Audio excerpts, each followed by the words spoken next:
Oke, bertemu lagi di Ngobrol Inspiratif bareng SAS bersama saya Berry. Dan ini sekarang kita bersama Cemeli. Nah, ini Cemeli ini adalah teman saya waktu bekerja di Bali, ya. Jadi kita sama-sama bekerja di hotel di Bali. Kemudian sampai akhirnya kita sama-sama berkarir di kapal pesiar, cuma beda kapal, beda perusahaan. Ya. Di kapal pesiar, saya di Princess, waktu itu masih di Disney ya. Waktu iya. Karena ini udah pindah berapa kali, nggak tahu berapa Tiga kapal. kali. Tiga kali. Holland Amerika, Disney, sama ini yang terakhir dan yang paling lama, Celebrity. Celebrity ya. Oke, jadi mungkin dari adik-adik banyak yang pingin atau penasaran ya, gimana caranya untuk bisa berkarir di kapal pesiar, nah gitu ya. Itu juga dulu yang menjadi pertanyaan kita juga ya, gimana sih kan gitu ya. Ternyata sebetulnya syarat-syaratnya nggak sulit-sulit banget ya sebetulnya. Untuk masuk ke kapal pesiar? Iya. Syaratnya? Iya. Yang pasti itu adalah pengalaman kerja. Pengalaman kerja. Ya. Pengalaman kerja, terus minimal 1 tahun. Terus kemudian usia ya, tidak boleh sampai 35 tahun. Kalau untuk join kapal pertama kali, pertama maksudnya kontrak pertama tidak boleh lebih dari 35 tahun. Tapi kalau untuk kontrak-kontrak berikutnya, seandainya mau pindah ke perusahaan lain, tapi sudah pernah punya pengalaman di kapal-kapal yang lain, nggak masalah. Betul ya. Apapun. Ya, saya juga masih ingat waktu itu saya punya teman kapal usianya udah 65, itu pun masih join di kapal itu ya, 65 tahun. Nah, kita ngobrol sama Cemeli suka dukanya bekerja di kapal. Ini kalau dibilang lamaan Cemeli bekerja di kapal ya, ini ada 10 tahun ya, lebih ya? Lebih. Cuman berhentinya itu lumayan. Dari Holland Amerika berhenti 2 tahun, dari Disney 2 kontrak berhenti 1 tahun lebih gitu. Baru terakhir di Celebrity ya. Ya. Nah, suka dukanya seperti apa? Mananya dulu Pak. Sukanya apa dukanya dulu Pak? Mungkin kalau orang kan ngelihatnya kan enak keliling dunia, gaji dolar, ya kan? Gajinya dolar. Nah, tapi ada orang di rumah nggak ngerasain. Oh iya. Bagaimana kalau dinamakan banting tulang itu beneran banting tulang kalau di kapal ya? Kalau di darat itu pada konsepnya ini karena pengalaman saya udah pernah tinggal di Singapura, tinggal di Dubai ya kan sebelum join kapal. Jadi tahu perbedaannya ya Pak ya. Kerja di darat sama di apa? Jadi kalau di Indonesia ini kita kelewatan nyantai kalau kerja itu Pak. Yeah. Kalau dibandingkan sama orang-orang yang kerja di Singapura. Teman saya dulu itu, jadi saya di Singapura itu umur 17 tahun, ada program magang 6 bulan. Jadi saya punya satu teman cewek, anak kuliah juga, teman kuliah juga. Aduh, itu jalannya itu kayak keong Pak. Terus dia masuk ke Singapura dulu 1 bulan, baru saya nyusul kan. Kaget saya. Jalannya zut. Saya yang jalannya jauh lebih cepat dari dia dulu. Begitu dia sudah 1 bulan di Singapura, beda sekali jalannya. Beda. Dan memang ritme kerjanya itu sendiri orang-orang Singapura juga beda banget. Iya, betul. Mereka lebih apa yang bisa dikerjakan hanya 1 orang di Singapura, di sini dikerjakan oleh bisa sampai 5 orang. Benar. Ya. Karena kita mentalnya memang kelewatan nyantai. Nah itu, itu yang apa? Kalau dibilang pekerja keras gitu ya, orang Indonesia pekerja keras gitu ya. Tapi ternyata nilai tingkatan kerja keras kita itu nggak nyampe segitu gitu. Ya, nggak nyampe di standar, bahkan di Asia aja kita tuh nomor berapa terbawa paling ini apa paling rendah kinerjanya ya dibandingkan. Ya itu karena kelewat nyantai. Nah, itu yang jadi ini juga ya perlu jadi pelajaran buat kita. Kadang kan gini, maksudnya gini, kadang kalau ada warga negara asing yang masuk ke Indonesia kita ribut. Ya, kenapa kok justru WNA yang bekerja di Indonesia padahal banyak pengangguran di sini, sedangkan kinerja kita sendiri seperti itu, nggak mampu bersaing dengan negara luar, ya, itu yang jadi kendala gitu loh sebetulnya. Mereka lebih rajin dan lebih dibayar, maksudnya dibayar lebih rendah daripada gaji kita loh Pak. Orang-orang yang buruh-buruh itu yang kerja di sini. Gitu ya. Oh, kalau soal itu saya nggak tahu masalah gaji anunya mereka. Cuman yang pasti karena kinerja mereka lebih, gitu loh ya. Masa lebih cepat, lebih sregep ya istilahnya orang Jawa ya. Gitu. Nah, sekarang kita balik ngomongin masalah di kapal, ya kan? Oh iya itu maksud saya. Kalau di Indonesia nih kita dibilang itu jalan santai. Kalau kita masuk ke Singapura atau Taiwan atau Malaysia masih oke lah, agak-agak ini ya. Tapi kalau masuk Hong Kong, Cina, aduh itu harus jalan cepat Pak. Betul. Iya kan? Iya. Tapi kalau di kapal, kalau kau memang niat serius bekerja ya, kalau beneran kerja itu beneran lari itu. Iya. Jadi itu pengalaman saya waktu pertama kali masuk ke kapal. Jadi saya kaget. Kita baru masuk ke pintu kapal, baru pertama kali.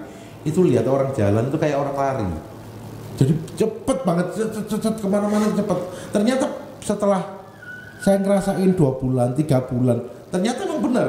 Jadi perubahan itu sangat drastis ya. Drastis. Iya, perubahan kita bekerja itu sangat drastis.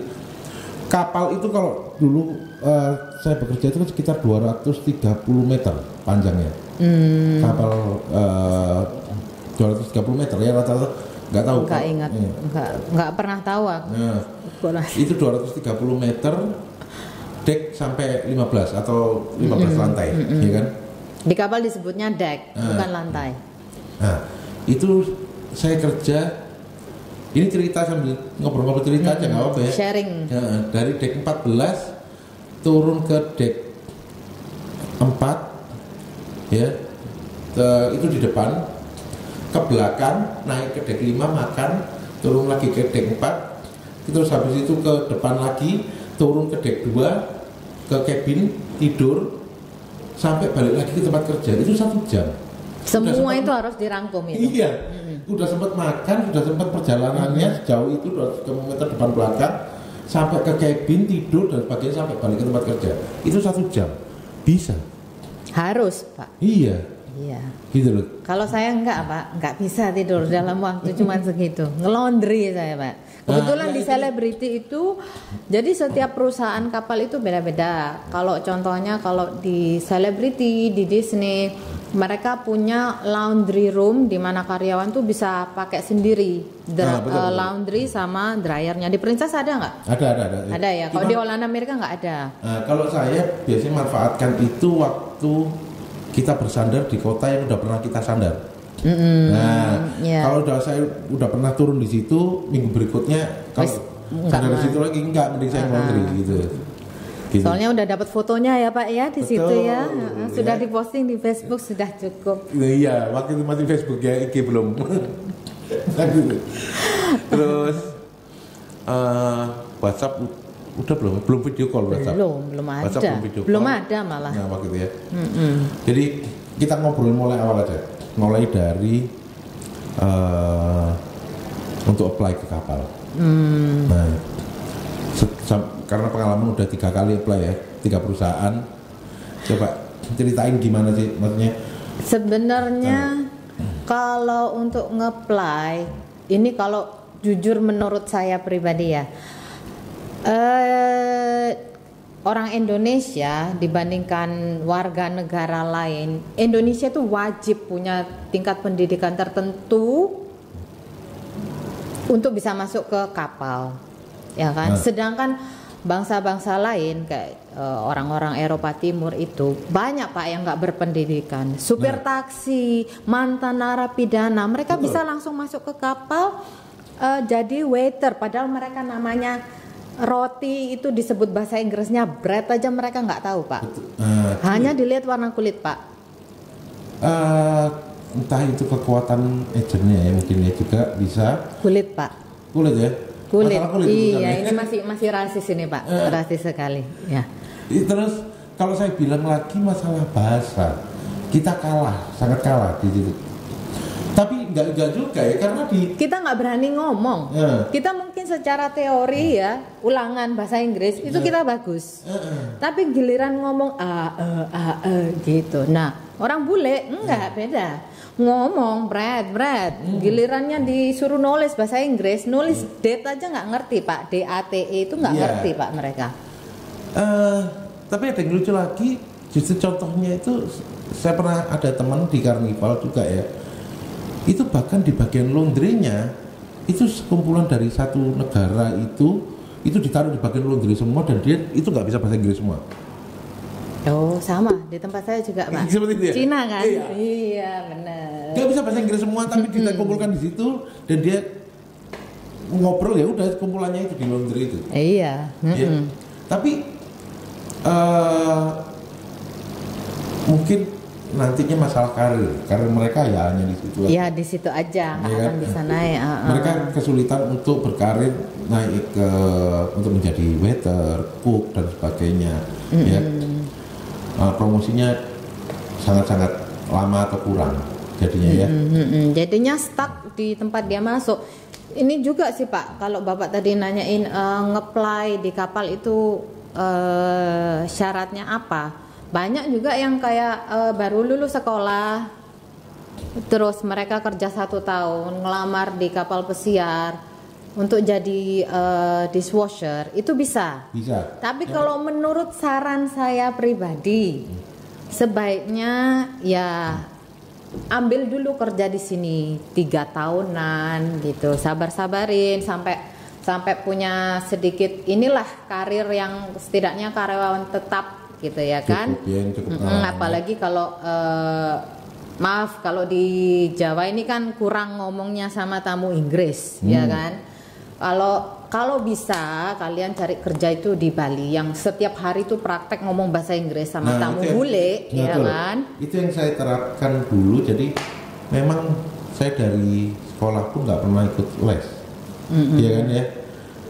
Nggak pernah ikut les, nggak pernah apa, cuman karena lingkungan kita di Bali kita bekerja di hotel, setiap hari interaksi dengan bule apa dan sebagainya, ya kita komunikasi dalam bahasa Inggris yang dulunya awalnya yang ngawur-ngawur, entah sampai sekarang ngawur atau enggak saya juga nggak tahu kan gitu ya. Yang penting saya udah bisa berangkat kapal sampai pulang kan gitu ya. Tapi gini, entah apa kalau saya bilang mungkin bukan salah ya,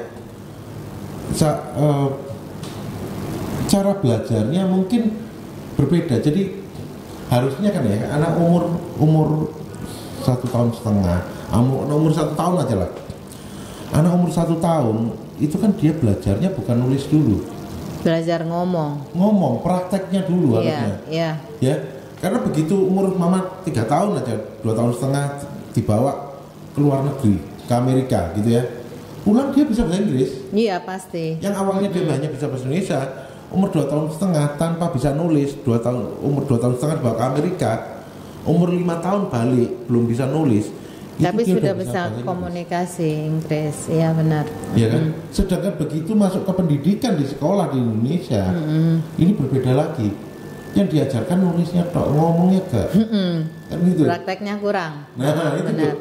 Ini yang seharusnya kita satu hal yang kita bisa belajar dari orang Filipina ya, negara Filipina ya. Mereka jajahan Spanyol juga. Jadi mereka itu ngomong Tagalognya itu sudah mix sendiri sama Spanish. Ya kan? Bahasa Spanish itu sudah kesehariannya mereka.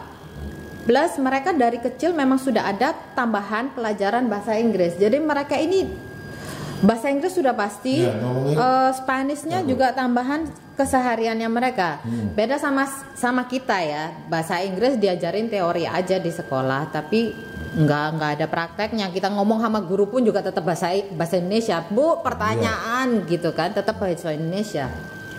Terus juga kita di sini seharusnya kalau kita itu tidak terlalu benci sama Belanda, ya kan? Seharusnya bahasa Belanda itu karena kita Bisa dijajah jadi, 350 tahun, seharusnya itu menjadi bahasa tambahan buat kita. Ya, betul. Gitu loh. Cuman ya gitu karena kita sudah benci sekali, akhirnya benar-benar mau melupakan semua itu ya kan. Jadi kita ada kurang juga, tapi ya nggak apa-apa sih. Ya, kalau cuma mau pakai yang repot itu gini, kalau nanti pakai bahasa campuran dibilangnya nggak nasionalis. Iya. Orang Indonesia jeleknya kayak gitu. Kalau kita ngomong bahasa kayamu kan mesti. Nanti suruh latihan bahasa Inggris malu loh.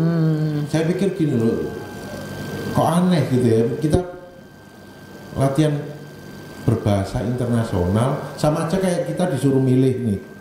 Disuruh milih beli tas. Kamu dikasih tas pilihan yang harga 100.000 sama harga yang 100 juta. Kamu disuruh milih yang 100 juta tapi kamu malu. Kan gitu. Karena ini bahasanya lingkupnya internasional loh. Yang dipakai seluruh dunia. Orang pingin gitu loh semuanya. Ya kan? Mau bisa itu. Dibandingkan yang lokal, yang produk lokal memang murah 100.000 dan semua orang bisa punya. Iya kan? Sedangkan yang 100 juta orang cuma pingin. Tapi nggak berani. Nah, tapi nggak berani. Malu untuk melatih itu. Itu loh. Kadang lucunya orang kita seperti itu. Jadi ya kita balik untuk syarat ke kapal ya. Pertama yang pasti bahasa ya. Dan pengalaman juga Pak. Pengalaman. Makanya tadi saya bilang itu pengalaman minim 1 tahun. 1 tahun bisa Pak, tapi anak itu hanya akan masuk ke sana untuk jadi dishwash Pak. Betul. Dan kalau sudah dishwash ini jujur aja ini kalau orang sudah masuk ke kapal ke situ, untuk naiknya itu susah sekali gitu. Sedangkan kalau sebelumnya sudah ada pengalaman, semakin tinggi pengalamannya, apalagi kalau udah kebiasaan ngomong Inggrisnya like water gitu Pak ya. Jadi masuk itu sudah dapat posisi gitu loh. Jadi nggak perlu lagi gembel-gembel, nangis-nangis, jilat pantat ya kan, hanya untuk naik posisi gitu loh. Karena kalau sudah masuk stuck jadi dishwasher, aduh, bisa habis 5 tahun hanya untuk jadi dishwasher I mean. Gitu. Jadi itu, pengalaman itu juga. Terus kemudian usia minimal 21 tahun. Minimal, Sebenarnya ada Pak. Dulu ada orang Indonesia masuk di bawah 21 tahun. Dia masuk waktu umur 20 tahun. Tapi dia jadi kalau di kapal itu di bawah, setiap kapal beda ya, tapi kebanyakan kapal sampai detik ini kecuali kapal H itu ada di deck 6 paling depan di kapal itu. Jadi dia punya 2 bar, satu di bawah satu di atas. Tapi kalau kebanyakan kapal itu di deck bawah itu ada kru bar kan, kita bisa ngerokok di sana. Jadi namanya dia itu sudah tertulis. Anak ini dilarang di-serve minuman. Jadi kalau di selebriti itu di bawah itu ada bar khusus untuk karyawan. Jadi kita punya kayak e-pass disebutnya, kita isi duit di situ, kita beli minuman. Jadi memang fotonya anak itu pun dipasang. Jadi begitu dia udah pas ulang tahunnya 21 tahun, semua satu bar ngerayain itu. Yo gitu. Ya. Enggak, tapi kok bisa ya sebelum usia 21? Bisa. Nggak tahu itu kenapa. Persyaratan itu ya mungkin berbeda ya. Mungkin zaman dulu itu saya nggak ikut ngerayain ulang tahunnya, itu dia udah lama, dia cerita waktu itu gitu. Oke. Nah kemudian apalagi kira-kira yang pasti kalau kayaknya yang pasti itu harusnya itu siap mental tuh paling utama Pak ya. Jadi kalau tipikal anak mama mbok-mbokan gitu, aduh. Karena saya punya pengalaman sendiri, temen waktu di kapal ya, saya udah berapa bulan di kapal, kemudian ada anak dari Ambon, seingat saya pokoknya daerah timur lah, entah dia Ambon atau apa, pokoknya daerah timur, tinggi besar ya kan, kelihatan orang-orang timur kan kelihatan gagah, tinggi besar itu. Nyampe di kapal pagi, malam minta pulang. Gak kuat. Itu real gitu loh ya, dan itu nyata. Katanya yang alasan aku nggak ngira kerjanya kayak gini apa dan sebagainya. Terus menurutku kerjanya kayak gimana kan gitu. Kadang Itu yang kadang mereka pikirnya itu kan dari kapal enak. Mereka kaget. Ya. Begitu nyampe orang kitchen nyampe loading langsung iya loading barang udah langsung kerja, nggak ada kita ini. Dan itu beneran kayak kalau dibilang kuli di Tanjung Priok ya, kuli di Tanjung Perak, Tanjung Priok, angkat-angkat barang itu beneran sama. Nih waitress ini juga begini nih, kelihatannya kecil pendek begini ya, ngangkat itu 12 kilo tray setiap hari. Kalau di kapal ada namanya loading, itu kan memasukkan bahan-bahan ya, mulai bahan-bahan masakan, bahan minuman semua masuk ke situ. Ketika satu krus atau 2 krus selesai. Setiap hari embarkasi. Iya, embarkasi. Jadi barang-barang dimasukkan. Memang menggunakan forklift, tapi forklift itu cuma sampai di depan pintu kapal. Begitu dari pintu kapal masuk ke dalam gudang. Atau ke kitchennya atau ke barnya. Itu orang langsung. Nah itu ya. Apalagi yang nata di dalam gudang apa dan sebagainya, itu kita gitu ya, yang awal-awal bekerja di kapal. Jadi ini bukan menakut-nakuti, tapi supaya kalian juga siap mental, maksudnya iya. gitu ya. Kalau memang bukan tipe-tipe pekerja keras, jangan ngelamar. Jadi nggak seenak yang dibayang. Memang enak nagih. Kan gitu ya, orang kerja di kapal tuh nagih duitnya Pak ya, nagih gajinya ya kan, dolar kan gitu ya. Terus kemudian jalan-jalannya juga nagih, jalan-jalannya bener. Ya kan, kalau masalah kerja berat itu hanya dirasakan di awal 2-3 bulan awal. Kalau saya bilang ya 2-3 bulan selesai itu kita udah terbiasa. Ya nggak bener. Kalau saya itu biasanya 2 bulan itu aduh berat-beratnya itu. Berat-beratnya. Terus habis itu bulan ketiga sampai bulan ke-6 itu pokoknya di puncak nyamannya. Nyantainya ya. Pokoknya udah ngerasa nyaman banget. Giliran masuk udah mau akhir iki wes boyot kabeh. Iya, ya kan kalau istilahnya orang Holland Amerika itu boyot, benar-benar udah capek. Titik-titik penghabisan gitu loh. Jadi pingin soalnya kita udah ada tahu tanggal pulangnya ya kan, udah tahu tanggal pulangnya tanggal berapa, ini udah kepikiran terus nih pulangnya apa, pingin nyampe rumah, pijet, jalan-jalan. Itu kepikirannya udah mulai gitu. Tapi jangan salah loh Pak, gini-gini saya kerja kadang sampai setahun loh Pak di kapal Pak. Iya. Nambah kontrak, iya. Saya ngelamar. Soalnya harus ngelunasi sesuatu Pak. Jadi, iya. Ada yang harus dilunasi ya. Iya. Ada yang harus diangsur ternyata. Tapi ya gitu, kalau nggak ada utang, nggak ada semangat kerja di kapal. Betul ya, rasanya nggak hidup gitu ya. Makanya setiap pulang ngutang lagi. Itu kan orang kapal dilemanya di situ, padahal gaji gede, ya kan. Tapi duit nggak pernah megang, numpang lewat doang. Ya, jadi, yang benar. Jadi itu yang pasti mental, masalah mental perlu dipersiapkan. Jadi pengalaman kerja, bahasa, mental, sama modal. Iya. Untuk masuk pertama kali ke kapal yang penting itu modal, karena bukan jumlah yang sedikit juga ya. Karena dokumennya itu sangat banyak, pelatihannya sangat banyak. Ya. Dokumen paling utama BST itu berapa Pak? 2,5 juta ya kalau pertama kali bikin. 3 mungkin sekarang. 3 ya. Nggak tahu. Seingat saya dulu itu 2,5. Oh itu sudah pertama kali itu 2,5 juta. Sekarang mungkin sekitar 3 lah, 3,5 mungkin ya sekitar gitu ya. Terus habis itu belum Simenbook. Belum lagi pelatihan dari agent. Trainingnya pelatihan dari agennya ya kan. Training. Terus habis itu vaksin flu berapa vaksin itu apa dan sebagainya. Oh iya, MMR itu juga, medicalnya itu juga nggak murah. Medicalnya sendiri itu 2 jutaan ya Pak ya, kalau nggak salah, ditambah vaksin. Belum lagi riwa-riwinya kita untuk ke agent. Kita ada di Surabaya, sekarang agennya ada di Jakarta, bolak-baliknya Surabaya Jakarta, tempat tinggalnya selama di Jakarta, makannya dan sebagainya.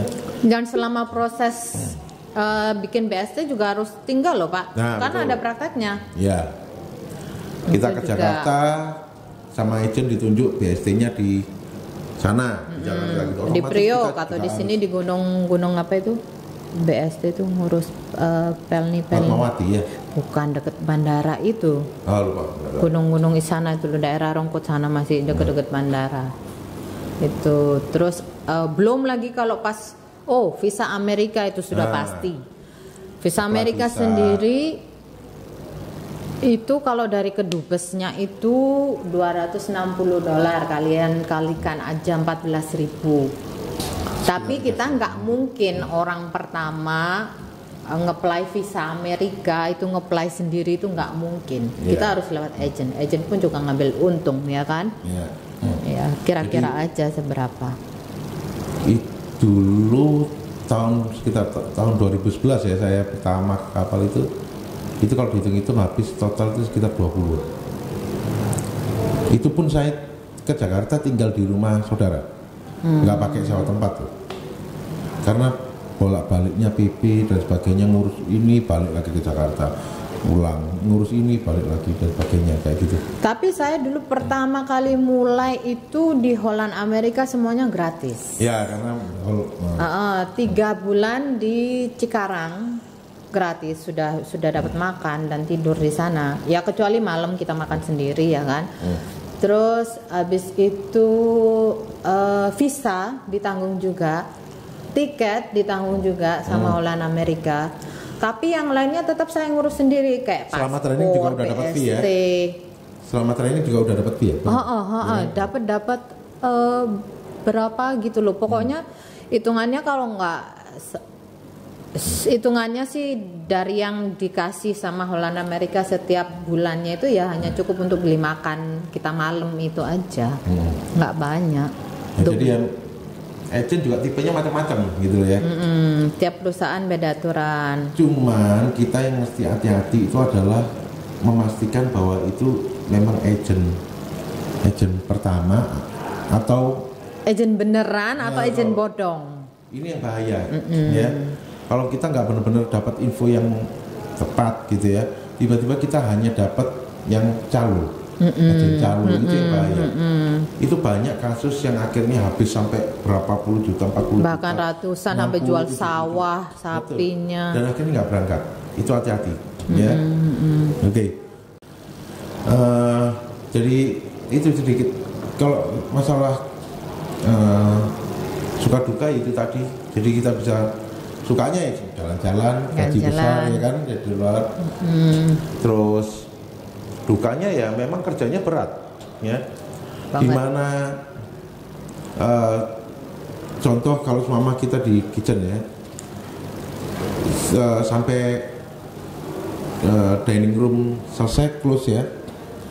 Enggak, kitchen udah selesai duluan. Begitu nge-serve servis selesai, mama belum selesai nih ya. Servis belum selesai tapi kan kitchen selesai nih. Kitchen selesai. Makanan udah keluar. Masalahnya kan bersih-bersih dapur, Bu. Iya. Nah, itu. Benar. Itu yang belum selesai. Jadi memang setelah kita selesai masak, selesai apa semuanya, bukan hanya langsung ditinggal. Nggak ada yang bersihin ya, orang itu sendiri. Kita yang langsung bersihkan sendiri semua. Ya jadi entah itu selesai jam berapa ya tergantung kecepatan kamu kerja kan gitu. Ya. Nah, kalau yang kerjanya lambat bersihin biar bisa sampai jam 1 pagi, jam 2 pagi terus bersihin. Kalau kamu cepat jam 12 selesai. Padahal restoran tutup jam 10, jam 11 ya. Jam 11 saya dining room, jam 12 sudah selesai. Udah langsung di kamar.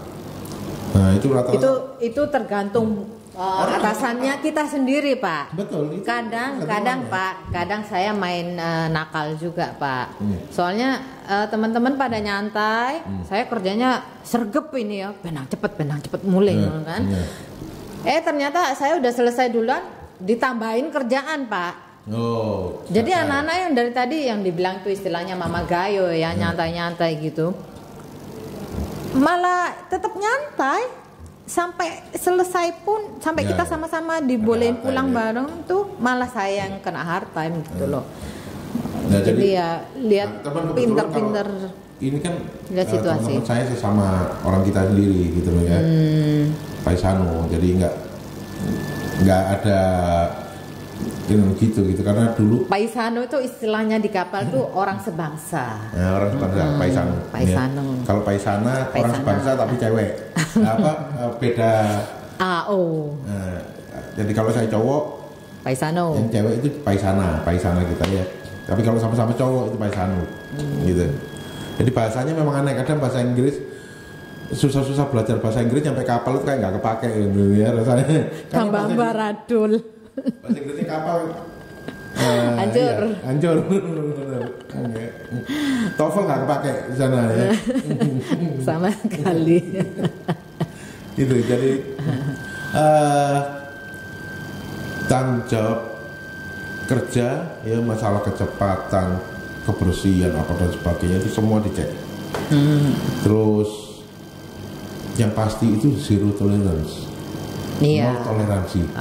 Itu benar-benar. Jadi kalau kamu dibilang nggak boleh A, maka jangan dilakukan. Kayak yang contoh paling utama itu botol minum. Kadang kan kita kalau selebriti itu seminggu sekali itu ada cabin inspection. Jadi kamarnya itu benar-benar dicek gitu kan.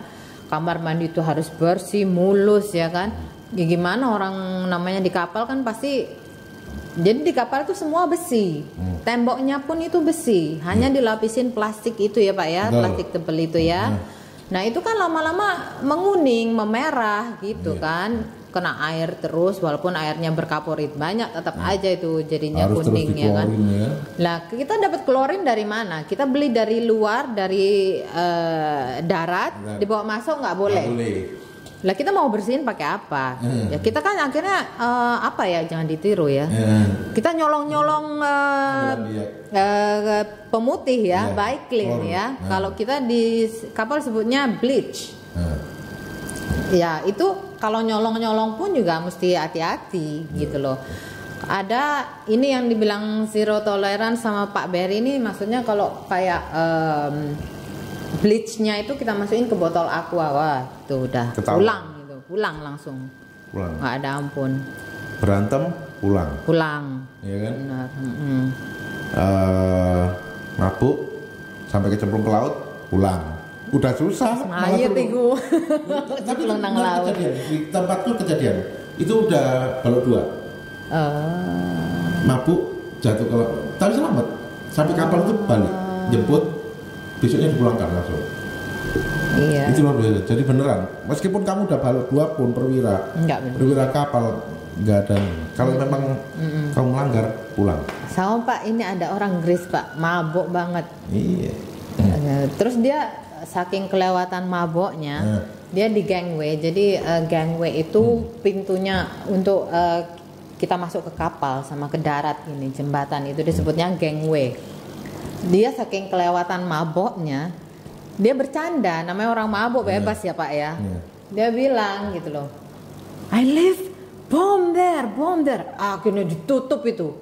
Ditutup. Saya waktu itu posisi lagi dari luar hari embarkasi, mau masuk ke kapal, harusnya masuk kerja jam 11. Dari jam 11 sampai jam 3 sore ditahan di luar berdiri panas Pak. Itu karena mereka datengin polisi apa. Iya. Betul. Walaupun itu cuman bercanda, walaupun dia sudah stripe loh, udah stripe 3, dia orang Greece lagi. Ya Greece itu kenapa saya bilang orang Greece lagi? Itu karena orang Greece itu orang-orang kapal ya Pak ya. Maksudnya orang-orang engine-nya. Jadi kayak kapten dan para petinggi-petinggi itu orang Greece. Ya itu, jadi memang benar-benar nggak ada toleransi. Mau kamu dari jabatan apapun, kalau kamu melanggar maka sanksinya itu tegas. Nah itu benar. Ya. Terus kemudian mungkin kalau orang di kapal itu kan berkumpulnya dari berbagai negara, ya. Yeah. Di situ orang, termasuk saya, itu belajar tentang bagaimana kita menghargai atau menghormati dari budaya lain. Betul. Dari orang dari negara lain, dari agama lain, dari suku lain dan sebagainya, itu berkumpul di dalam satu kapal itu, kan gitu ya. Tapi mungkin yang akhirnya sekarang ini kan agak sulit di masa pandemi ini kan. Akhirnya menurut si Meli sendiri gimana? masa-masa pandemi untuk ke kapal pesiar agak sulit ya memangnya. Ini maksudnya untuk anak-anak baru atau orang lama? Untuk anak baru, waduh, nggak usah berharap.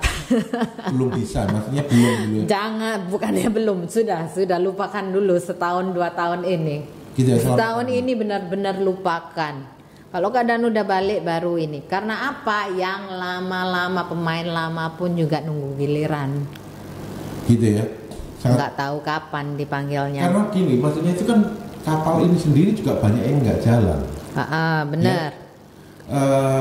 Gini Pak, kayak contohnya perusahaan saya ya, selebriti ini dia punya kapal 12 kalau saya nggak salah. 12 kapal. Tapi yang dibuka ini akhir Juni dan Juli ini, sudah ada satu yang sudah dibuka itu cuma 4 total, baru 4. Bayangkan karyawan ini 12 kapal, krunya itu kurang lebih berapa? 1000 ya, 120 ribu. Plus mereka punya ekstra itu setengahnya untuk ngegantiin yang pulang yang masuk kayak gitu, ya kan? Anggaplah kita itu punya karyawan di perusahaan saya itu 250 ribu orang, ya kan? Nah itu bayangkan cuma 4 kapal yang dibuka. 4 kapal berarti cuma 4.000 yang diambil. Terus itu udah ada satu yang dibuka itu kapal Millennium. Katanya saya nggak sana sih. 3 minggu ada tamu, tapi itu pun juga nggak nyampe setengahnya kan. Kalau aturan CDC itu kayak Dinas Kesehatan Indonesia gitu ya.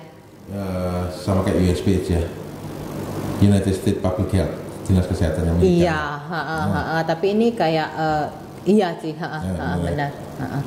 Terus kalau menurut CDC itu maksimal 50% dari tamu. Nah ini 30%-nya aja nggak nyampe Kak.